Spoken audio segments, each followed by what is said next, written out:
มีอารมณ์นี้บอกเวลาที่มีภัยในใจแล้วบอกกล้าบอกเพราะยานคำตอบมันจะทำหายใจเก็บ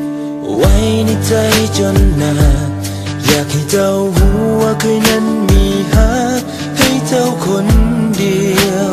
จะต้องทำอย่างใดใครต่อไปก็บอกให้เขาบอกไปบอกฮักเท่านั้นมันจะยากบนใดหากเจ้ามีใจ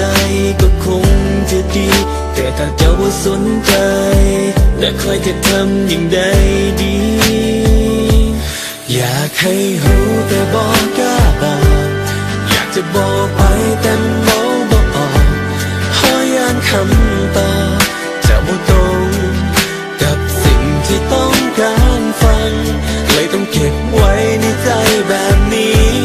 ความอึดอัดใจมันเพิ่มขึ้นทุกทีบอกห่างนั้นมันบ่ง่ายอย่างที่ไผเขาคิดกันหากการบอกฮักมันเป็นเรื่องง่ายๆหากเป็นแบบนั้นมันก็คงสบา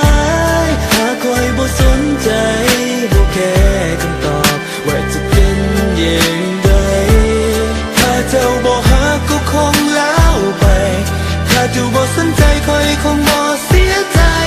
แต่มันบ่เป็นอย่างนั้นหูบ่เคยมีความหวังอยากให้เจ้า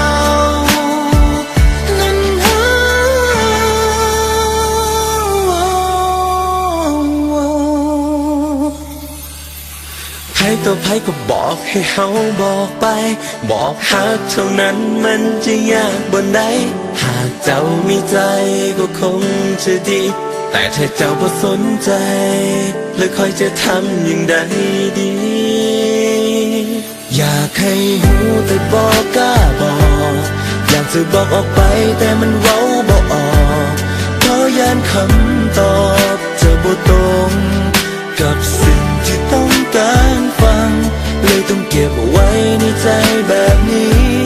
ความอึดอัดใจมันเพิ่มขึ้นทุกทีบอกฮักนั้นมันบ่ง่ายอย่างที่ไผเขาคิดกันอยากให้รู้แต่บอกกล้าบอกอยากจะบอกออกไปแต่มันเว้าบ่ออกเพราะยานคำตอบจะบ่ตรงกับสิ่งที่ต้องการฟัง